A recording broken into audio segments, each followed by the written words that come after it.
ಬಡ ಜನರು ಸರ್ಕಾರಿ ಆಸ್ಪತ್ರೆಗಳನ್ನ ದೇವಸ್ಥಾನ ಅಂತ ನಂಬಿ ಬರ್ತಾರೆ. ಅಲ್ಲಿ ದೇವರುಗಳು ಯಾರು ಅಂದ್ರೆ ಡಾಕ್ಟರ್ಗಳೇ ದೇವರುಗಳು. ಅಲ್ಲ, ಚರ್ಚೆ ಬೇಡ. ಅಲ್ಲಲ್ಲ,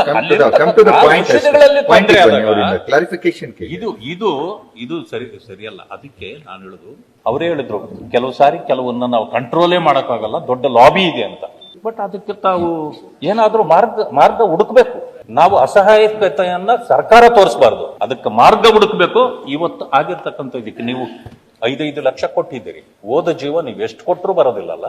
ಆದ್ರಿಂದ ಅದು ಕೊಟ್ಟಿದ್ದು ಅದೊಂದು ಆ ಸಂದರ್ಭಕ್ಕೆ ಅವರಿಗೆ ಪರಿಹಾರ ಅಷ್ಟೇ.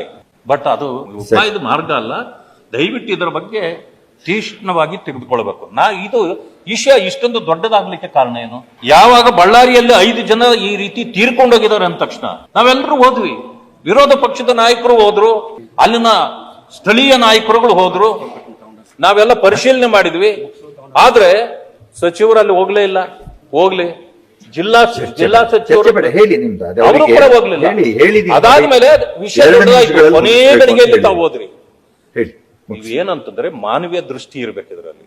ಆದ ತಕ್ಷಣ ಅದಕ್ಕೆ ಪರಿಹಾರಗಳನ್ನು ಕೊಡ್ತಕ್ಕಂಥದ್ದು, ಆಗಿರ್ತಕ್ಕಂಥದ್ದಕ್ಕೆ ಕಾರಣ ಹುಡುಕ್ತಕ್ಕಂಥದ್ದು, ಅದಕ್ಕೆ ಪರಿಹಾರ ಕೊಡ್ತಕ್ಕಂಥದ್ದು ಇಂಥದ್ದಾಗ್ಬೇಕು. ಇವತ್ತೊಂದು ದಿವಸ ಇದೊಂದು ದೊಡ್ಡ ಮಾಫಿ ಅಂತ ತಾವೇ ಹೇಳಿದಿರಿ. ಇದಕ್ಕೆ ಪರಿಹಾರದ ಮಾರ್ಗಗಳನ್ನು ಕೂಡ ತಾವು ಹುಡುಕಬೇಕು ಅಂತಕ್ಕಂಥ ಮಾತನ್ನ ಹೇಳಲಿಕ್ಕೆ ಬಯಸ್ತೇನೆ.